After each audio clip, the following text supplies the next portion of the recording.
Hi, and welcome to Tim and Joel's The Weekly Draw. I'm Tim. And I'm Joel.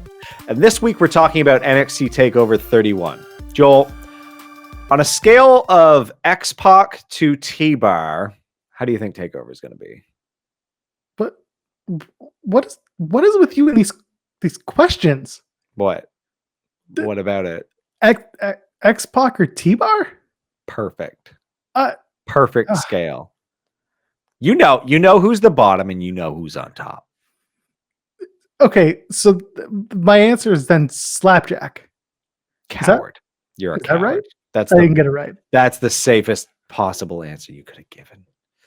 Damn it. Well, you know what? Speaking of safe, we found out this week that TakeOver 31 might actually be held not only at the Performance Center, but also with a crowd in tow. Unsafe. Very unsafe. Okay. Yeah, maybe that's closer to Mace. Did I get it right? Is it Mace? Is Mace lower? No, I'd say Mace is probably closer to T-Bar than Slapjack. All right, fine. Let's just get into our predictions if this is going to be the way you do it. You'll get there. For the NXT Championship, you have Finn Balor, the champion, taking on Kyle O'Reilly. This is Finn Balor's first title defense since winning the championship here in 2020. However, this is also Finn Balor's first NXT title defense since April 21st of 2016, when he lost the title to Samoa Joe at a house show in Lowell, Massachusetts. So with that in mind, and yes, that's a very strange thing to bring up, who do you think is going to win this match? Finn, almost certainly. Like, they're giving Kyle his push, but I don't know that they're going to push him that hard that fast, right? I think you're absolutely right. I mean, Finn just won this title. We just had to pivot from not only Keith Lee leaving the brand, but also Karrion Kross winning and subsequently having to relinquish his NXT championship. Finn Balor losing wouldn't make a lot of sense. And plus, you've got a larger story to tell with Kyle O'Reilly and the rest of Undisputed Era. Is there a possibility maybe the Undisputed Era are headed for Splitsville? That's been the rumor. It makes sense. We're going to find out.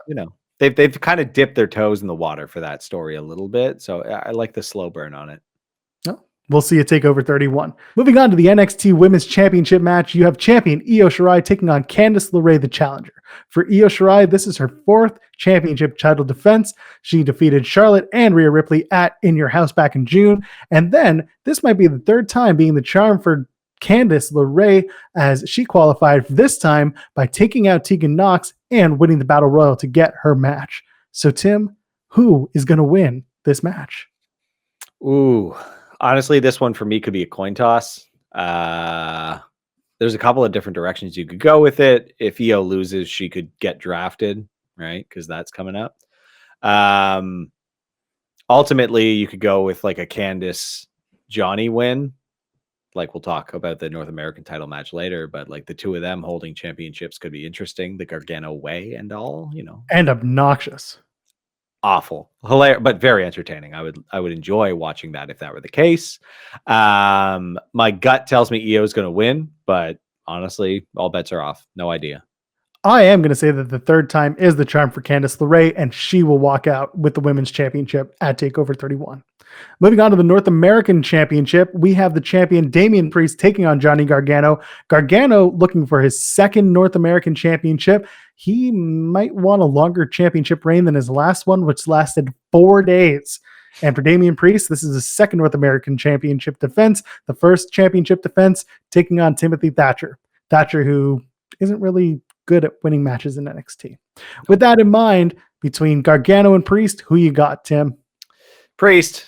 I know I had mentioned it would be cool to see the Garganos have a couple of championships as a married couple, but I don't know. I can't see them dropping it from Priest that quickly unless they draft him to Raw. That is the big question with the draft overhead and nobody knowing for sure if NXT is officially involved. It's going to be interesting to see whether or not these champions, once they lose their titles, are drafted or maybe just put into different storylines. Speaking of the WWE draft, Tim and I are going to be covering it on our show over at www.timandjoelpod.com on Thursday at 5 p.m. Eastern. So come and check that out. Speaking of checking it out, we have a mystery biker who's going to make their appearance at TakeOver. Tim, have you seen the segments for the mystery biker? I did. I mean, for a little while, it was like, is this another mystery hacker? Because it was a little bit of overlap. But it's a mystery biker, which adds a little bit more intrigue to it. We had talked about potential returns earlier. I feel like things have shifted a little bit. Now I truly don't know who it's going to be, but I'm excited to find out. I have a few options that I want to run by you. Let's talk about Ember Moon. We haven't seen Ember Moon in a while. She's been out with an Achilles tear. All eyes on her right now. The last I heard about that was that it got worse though. Like that it was something that was going to keep her out for longer. Yeah, at the same time though, it's a wrestler and not everyone tells the truth in professional wrestling. Subterfuge. I know. Next up, we got Bobby Roode. Could Bobby Roode be the guy? No, I don't on think the so main either. card now. Bobby just showed up on Raw. He's back. Seems to be cementing his legacy on Raw. So we'll keep it at that. And finally, Bo Dallas. Probably the most likely. The most likely. I think it's time that Bo Dallas gets a full-on makeover. Maybe cut the hair, maybe cut the beard, maybe just freak everyone out and look entirely different with a whole new gimmick and a whole new look. Motorcycle helmet, 24/7, headbutting people left and right. Not getting DQ'd because it's wrestling. The only other person I can think of it being, maybe it's Paige. Biker girl Paige. She's got to step away from her Twitch, I guess. I mean, it feels a little bit like Dr. Disrespect if she would come in with that kind of like the monologue that was given on Wednesday. Maybe it is Paige. Paige Dr. Disrespect references in 2020. Not what I expected.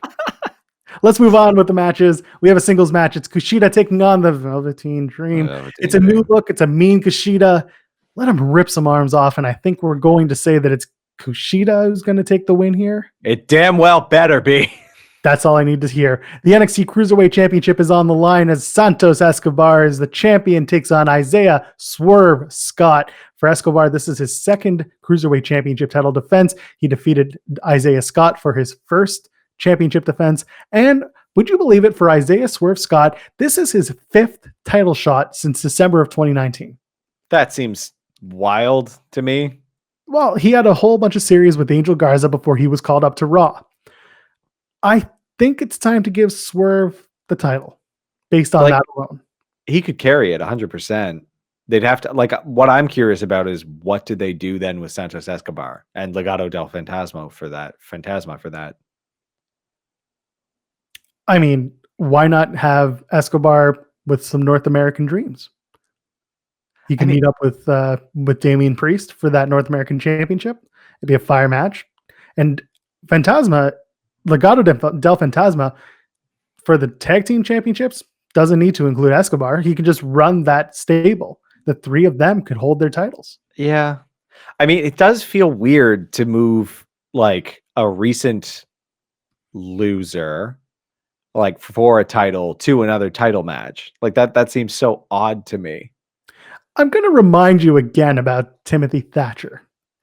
Yeah, but he didn't hold a title. Like you're saying that, like, okay, someone held the Cruiserweight Championship, lost that championship, and immediately moves on to a feud for an arguably higher echelon championship.